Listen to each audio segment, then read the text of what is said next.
Yung feedback natin 30 is Dito, maluwang na to dito, sir. Yan sa number 3. Maluwang na yun. valid signal. So, anong mangyayari, sir? Fail-safe. Simulation sa fail-safe. K30. Ay, sir. Pati yung exhaust valve ng alarma.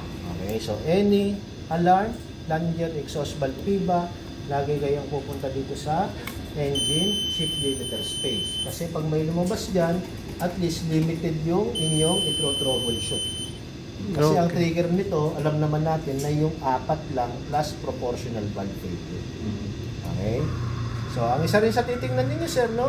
Tingnan nyo yung signal ng PIBA ninyo. So, in this case, walang signal. So, most likely, baka nabunot or nasira na talaga yung feedback sensor. So, yung PIBA feedback sensor, no, kahit hindi kayo mag-function test, pag nawala yung value, obviously, PIBA feedback sensor. So, in any feedback sensors natin, basta lumabas itong supervision signal, ang ibig sabihin yan, sir, wala siyang nare-receive ng milliampere value. Okay? Or feedback value. Kaya, usually, sensor na yun.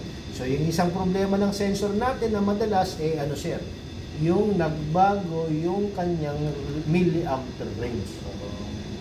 Okay? May signal pa rin, pero mali na. Okay? So, kung ito, sir, ay ibabalik ko, ilan yung expected nyo na milliampere value dyan? Ito, sir, na pag i-click ko yan, pwede natin yung reset. Kaya lang, hindi siya magre-reset. Kasi wala pa naman tayong feedback, eh. Okay? Kapag tayo, sir, naka-operator, okay, hindi siya clickable. Okay, may nangyari yung iba. Sir, hindi namin ma-reset. Okay, Nag-slow, fail-safe kasi nag-slow down na to. So, kung ibabalik natin yung signal na yan, kunwari, dahil lang lumuwang, ilan ang signal na marireceive nyo dapat dyan? Para masabi natin na, okay, yung signal nito, okay. After to 24. 24? Ilan ba ang fail-safe? Anong position ng FIBA? 12 to 14. Hindi siya neutral, sir. Di ba? Exhaust valve open position. 12. Open, sir.